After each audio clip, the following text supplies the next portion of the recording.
And on the subject of that, I was very impressed with like all of you guys' set was kind of. You too. You too. Your set was wonderful.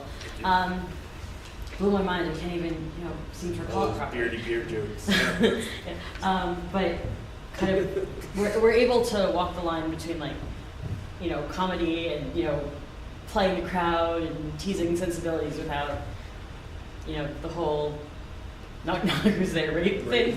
and then last night with the panel I'm not going to discuss because things, but the other panel. What did you do? What? Nothing. Oh, there's a camera. Yeah. You were like, well, because of this guy. I'm like, No, because he's here. what'd you do did you break one of the rules during the panel? Yeah. Oh. No, but I was just wondering how that works when you write, how you kind of gauge the level of sensitivity in the crowd, how you write your jokes, how you personally set those limits. I find, and it's something I do just in life, is that you get a good sense that you can't second guess yourself when you're saying stuff. And if you're going to put it out there, you just roll with it. And if somebody, so I'm like, because people do it and they are offensive, but those people just don't know and they'll never know. Yeah. Like, but I don't. If you're a good comic and a good public speaker, then you'll know where the line is. But you'll also like, I'll walk right up to the line and you put your foot over it and you're kind of like, whatever. And a couple of people will be offended. I've told jokes where people have been offended because I've used the word rape. Not even in the context of beating somebody in Pokemon. But the word rape is so visceral, it makes it this like, ooh, and that's what makes it funny. But people were offended. And I'm not like angry at them. I understand. I'm like, yes, it's, you gotta just. There's a big thing about it is if you're going to do something that's controversial or something like that, you got to make the crowd like you first. Mm-hmm. So don't open with something like over the line. The other thing is if you're approaching a controversial topic, you need to remember that just because they're there to see you doesn't mean they're on your team. This is the weirdest thing that had ever happened. I used to do this joke, and I don't do it anymore because of this, about how I found the KKK on Twitter.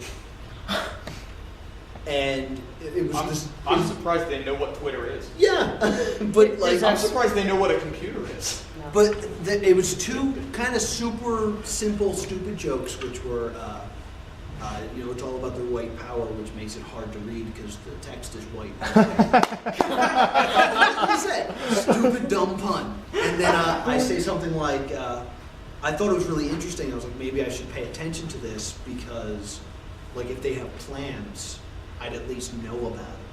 But I really don't want people to see on the internet Noah Houlihan is following the KKK. That is it. That was the two jokes. They're dumb and simple. And I said something. I tried this weird setup where I was like, "Why are the KKK on Twitter when YouTube comics are doing what they're doing better?" And a guy stood up and announced, "I'm here." And I went, "What?" And he went, "I'm right here." And he walked towards the stage.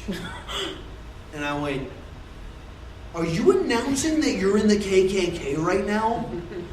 Do you think that's a good idea to do it in front of all these people?" And all those people nodded. And I went, "Oh." Where were you? That's my time. I was in Jersey somewhere. It was terrible. What? And I was Do you just remember what town specifically? Because I might want to avoid that location. Yeah. I honestly don't remember where it was, but Southland, it was the most uncomfortable I'd ever been. Where I was like, "Oh, I was outnumbered by the KKK, and they were not appreciating my jokes because I don't think they're around anymore because it's 2014 and we shouldn't be crazy." I'd love to know where the hell that was. See, I had just ripped into him for another 5 minutes. Going out like a baller. No, you wouldn't have because they weren't on your team. If you had ripped into them, they would have defended him. No, I know. Think about that. No, I just gotten hate-filled against the cake. I'm not saying it would be funny. I'm saying a sad, angry rant that would have ended with me getting beat up. You gotta make a stand in your life. Yeah, so At that comedy club, in front of no one but the KKK. That's Yeah, the the Take crusty, your cell phone out, just take a picture. the crusty comedy club. KKK.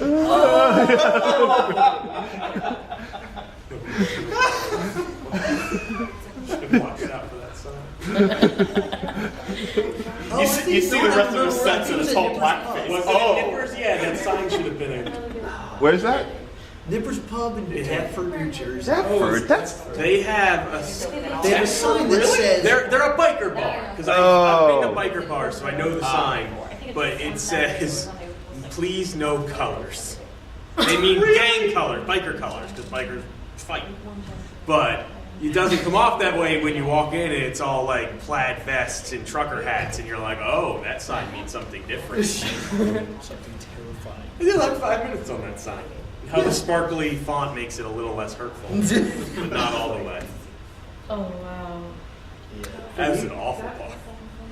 Do you guys find it hard? I mean, I have to give you kudos for this because there's no 2-drink minimum at the conventions you're doing, and I know alcohol makes bad jokes better a lot of times. That's true. So Is it harder with sober audiences? Yes. No. Really? At least in my experience, 100% no. Because especially if you're doing stuff at conventions, you can get a little more in depth with it. You can bring them along for a little longer of a story, and they're paying attention and they're interested, and you can do more clever stuff. I used to do a lot of, not a lot, but some clubs in New York, and drunk people are the worst. They don't want to pay attention. They lose interest like that. They're yelling stuff. They're like, I'm not here to laugh at a comedy club. And you're like, what is your because your own problem? stuff's funnier at that point. Well, It's what's just- up? When you get drunk, your own stuff gets a lot funnier Yeah, than you yours. think you're funny. They're like, I could do this. And, like the old guy that's cursing on stage and the chick that's just being lewd, they're funny. They work for drunk audiences. I like our 16 to like 25 crowds. Yeah. Sober, they're smart, and they like nerd stuff. So I don't. I think it's easier for a sober crowd. They're nicer. There's been quite a few times where I've done like bar shows and stuff like that. And I was like, I really want to do this Mario joke. Don't know how well it's going to go. And then it's one of those things where at some point I decide that I'd rather do what I want than have to change for them. How does it go? There's usually I get the 1 or 2 people that did not expect there would be nerd comedy that suddenly feel like I'm speaking directly to them, and they'll come up after the show and be like, "That was amazing. How did you know that I was such a Street Fighter fan?" I did a bar show, and someone came up to me and was like, "Let me tell you about my D&D campaign." I was like, "All right, go ahead. Do you want? What's up?" Going on kind of this point, is comedy better for you guys when you're sober or drunk? Usually sober. There's a couple of times if like there's more adult cons that we'll go to that are a little more like there's alcohol there. That's not everybody's like 21 plus to get in, and sometimes it's fun to have like a drink on stage. They get into it, so they're cheering and stuff. But generally, I like to be sober because it keeps me sharp in case I gotta change my set or do crowd work. I like one beer. Mostly, I like to drink on stage. I like to have the prop that I can kind of mention, and if I feel like I need to give the crowd a break, I can take a sip, and they're forgiving about that. It's not just a pause. If you want to get into the science of things, you should go on stage with one beer and slightly hungry, because if you have one beer, it actually shuts off part of your brain that inhibits you. I know this sounds dumb, but you're more willing to stop yourself from being questioned, and you're more willing to just kind of roll with things. Also, if you're slightly hungry, it actually activates part of your brain for survival, and it actually makes your brain work quicker. This is 100% true. If you want more science of comedy, I got a bunch. Here, you know what? Let's see. You disproved my last question, so we're going to try this again. Which word is funnier? Underwear, underpants. Probably the second. Underpants. Right? 100%. Why? Something about pants. Less. Something about pants. That's exactly We right. hear it less often. It's a silly word. You would think, well, I mean, that's kind of part of it, but it's actually, the way you say it, it has more stop plosives, that sounds. Underwear has the D. Underpants has the D, the P, and the T. And that's a funny sound.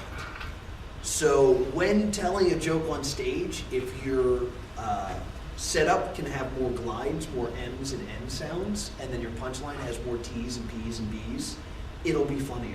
Do you really apply that to your jokes? Yes, I absolutely do. That is Uh, great. If you're just going to manipulate people's minds, should we just give them drugs so they laugh? They don't give I can guess an that's just- audience. Yeah. I guess, yeah. Because most audiences probably wouldn't pay for that. Yeah. It's hard Or to they hire the pay comedian more. that just gives you drugs. Or we could just knock them out and go Well- through their pockets.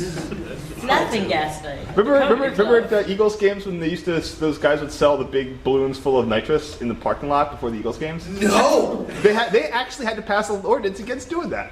Wow. For like And now like- they only do it at the fish shows. for like seasons, there was, I saw it in the news like every year, like all these like, oh, when are they going to stop these laughing gas merchants at Eagles games? One day.